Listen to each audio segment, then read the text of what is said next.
Hello folks, welcome back to the channel. Doing a little bit of around the hobby, a little bit of a this or that more than anything else. Really, hobby-wise, it's been kind of quiet. I will say that obviously we've got the Mint Collective thing coming up this weekend here that I believe will be starting. I'm not sure if it officially started on Friday. I don't remember the itinerary, honestly. I can look it up. We obviously addressed it a little bit when I did the Mint Collective video, but I found myself in kind of a funny spot where I wanted to make a video prior to the live stream on Friday nights, 9 p.m. Eastern time. But I kind of realized that it's like, well, a lot of the stuff that I wanted to talk about and a lot of stuff that I thought would be kind of interesting to discuss, I may have already touched on recently because obviously a lot of people are still complaining about the zero cool thing. I made a video on zero cool, missing forest for the trees on the channel. The Mint Collective thing itself, I made a video on the Mint Collective thing, in the same week, already on the channel. The eBay Vault thing, obviously, that'll keep transpiring as we go forward. We'll get more and more information on it as we go, so that's fine. And then, additionally, I came across some videos this week where some folks were talking a little bit about influencers, a little bit more and all that. And I thought, oh well, maybe I could kind of revisit the influencer thing. But then I went back and listened to my video of a couple of weeks ago, because on March 7th, if you check on the channel, March 7th, I did the influencers and protecting yourself, one of the BIC episodes, the audio only pieces, and yeah, I pretty much covered most of what I wanted to talk about with that one as well. So I found myself in the spot where it's like, it's not like I don't have stuff to talk about. It's not like I don't have stuff that I'm willing to talk about, but I feel like I'd be rehashing the same old ground that I already touched on in the first place. So what I'm going to do is I'm going to talk about a handful of things here, keep it really simple and high level, but at the same time, I'll touch on basically something that is cropped up tonight. To me, it's not a super big deal, but I can pretty much guarantee if I didn't touch on it at all, then it would either come up in the live stream or somebody would mention it somewhere along the way and ask me about it. So I may as well just include it as part of this video with other stuff. And then at least you'll have a baseline of kind of my general thoughts on it, and we can expand upon it more on Friday if we want to. If you're not interested, then obviously we can just leave it be at that, and I'll just touch on it here a little bit. I'll explain what that is in a moment. Now, really quick, I'm starting off here with the Instagram page because one of the things that I did want to mention here, I'm thinking about maybe doing a little bit of a video, and I'll allude to it here a little bit right now, and then maybe I'll think about doing something for next week. I want to do a little bit of a video kind of where my head's at as far as stuff that I'm collecting and stuff that I'm picking up. I'm still following a lot of the general stuff that is behind a lot of the goals for the year, and I'm tracking on a couple of them. A couple of them slowed down a little bit just because I haven't found stuff that interests me, and I'll elaborate more on that in that video, so that'll be something coming up. And then also, as I mentioned before, coming up on the channel, I will have a video once I get the next update as far as the graded cards are coming in. They're moving along nicely. From what I understand, I think last week's update, it should be coming up on shipping, so I'll follow up with the folks at PSA Canada and gets to see when it looks like we're about to ship, and then once that happens and I pay and everything, we should be good to go as far as that is concerned. And then obviously I'll do a full breakdown once I get everything back, so that'll be an upcoming video for sure. Now, the other thing I wanted to kind of mention, and the reason I had the Instagram page up here, is that if you're not familiar with it, I do link to it in every video. The link is in the description to all that. I do use this as a venue. I try to put about a card up per day. It is a venue to get a little bit of a taste of kind of what I'm bringing into the collection, what I'm picking up, because I usually stick to newer stuff. I may go in the archive once in a while if things are a little bit quiet, but if you've been paying attention to my Instagram, you will see that there has been quite a bit of obviously wrestling cards, some of the Favre cards that I picked up a couple of weeks ago, some William Regal obviously recently. That's been kind of fun. And I think you can pretty much expect this to be a sneak preview of what to expect in the coming weeks, because there is going to be a lot more wrestling heavy. But part of the reason I wanted to lead with that here is I'm curious, and I'll leave it to anybody if they want to put it in the comments, if they would like me to kind of address that a little bit more in terms of why, specifically what my thought process is behind what I'm picking up and why. It's something I can do, but I do tend to stick to the sports cards most of the time. But you're going to see more of it on the channel as far as the pickup videos.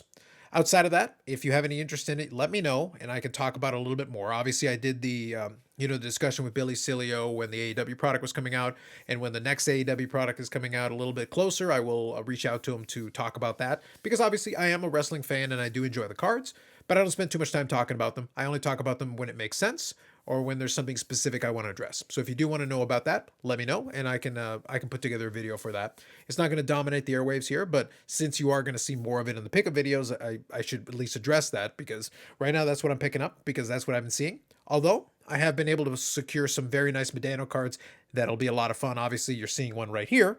So the Instagram is a good sneak preview of what will be coming up on the pickup videos. Anyway, so moving on from there. Okay, so in terms of around the hobby, there's not too much going on. Like I said, we'll see if any interesting updates come up from the Mint Collective, as I said earlier. But I figure for the rest of the end of the video here, I'll quickly touch on this.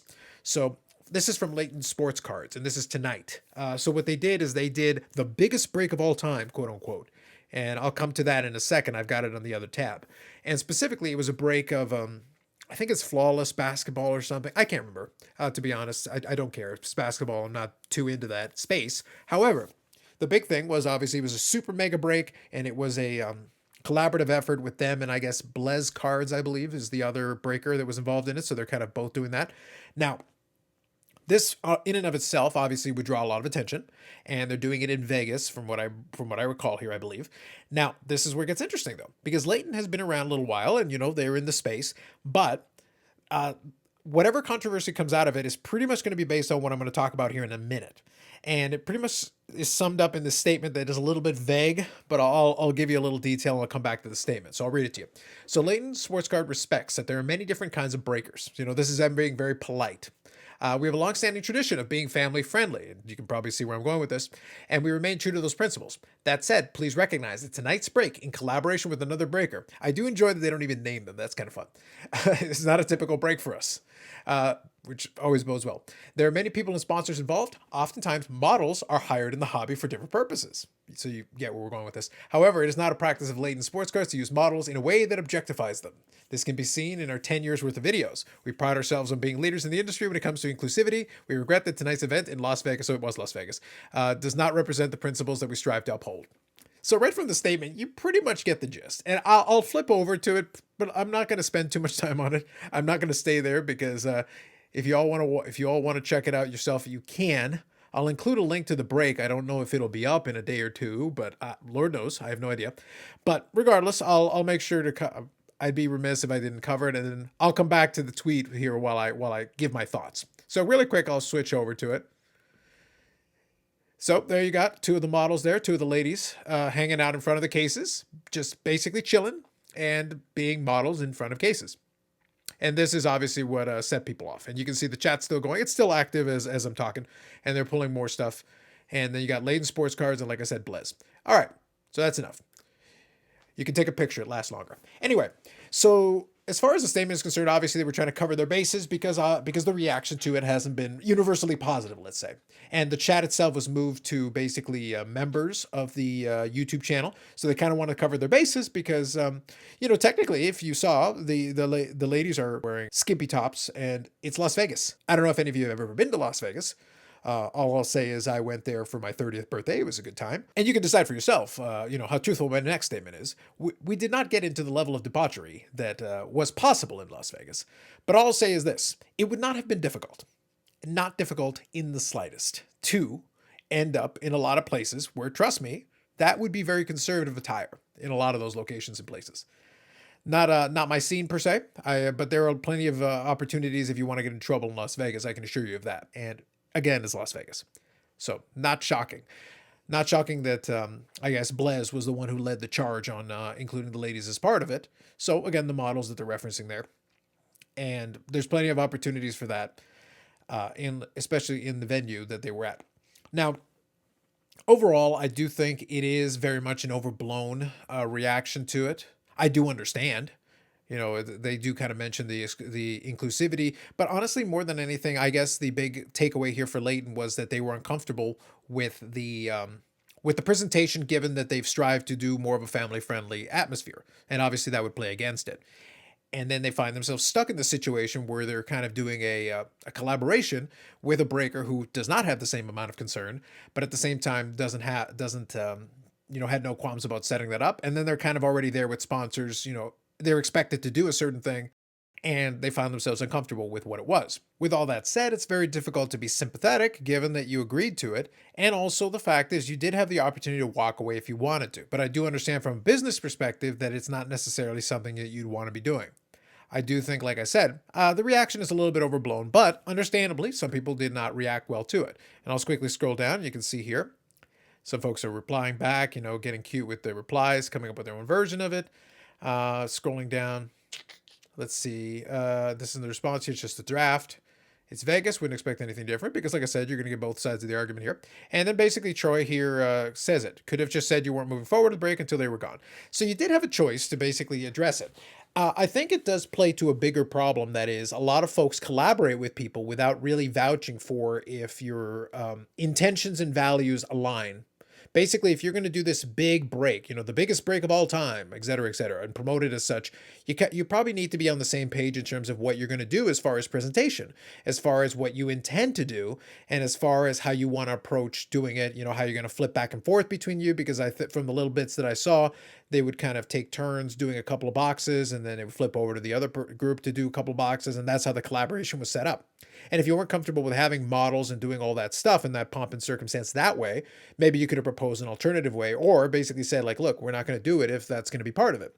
That's something you have to do as a business sometimes and figure out what it is. But also, if you take it into a different perspective, this applies to any kind of other content or collaboration that's being done. You are, whether you like it or not, even this statement is not going to get past the fact that you basically agreed to a collaboration with this other group. So it's one of two ways.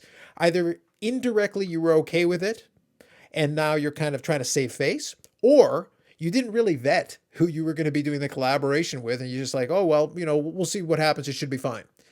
Which is also not a good practice, just from a business perspective. So that's kind of the angle that I would take on it. I don't really feel that it warrants any additional analysis. It's just, kind of a bad business decision. You did kind of alienate a segment of your audience. Another segment of your audience isn't going to care. And a third segment of your audience is going to be like, well, what's the big deal? Realistically, it was a bad business move, just from the perspective of if you are presenting yourself as more of a family-friendly thing, then you do need to be careful to carefully vet the groups and people and businesses that you're going to do business with. And if you don't do that, well, then that speaks badly to you, just as much as it speaks badly for them for not communicating to you what their plans were. Again, assuming they didn't communicate what the plans were and you were caught by surprise, which is kind of implied by the statement, but I'll take that at face value. Anyway, so that's it. I figured I would at least talk about it for a couple minutes, if nothing else, because if I didn't, probably somebody would ask about it, because that's probably going to be the only real salacious story coming out of the Las Vegas this weekend, hopefully. We'll see. Otherwise, if anything else comes out of the card show, we'll touch on it during the live stream, Friday, 9 p.m. Eastern Time. And we'll talk about that or anything else. Also, let me know in the comments if you have any thoughts on this. Let me know in the comments. Also in the comments, let me know if you do want me to chat on kind of that, what I've been picking up and kind of the why, the thought process behind it. And I can certainly elaborate on that in a video. Otherwise, that's it. Like, subscribe, and comment, all that good stuff that the YouTube algorithm likes. Otherwise, we'll catch you in the next one.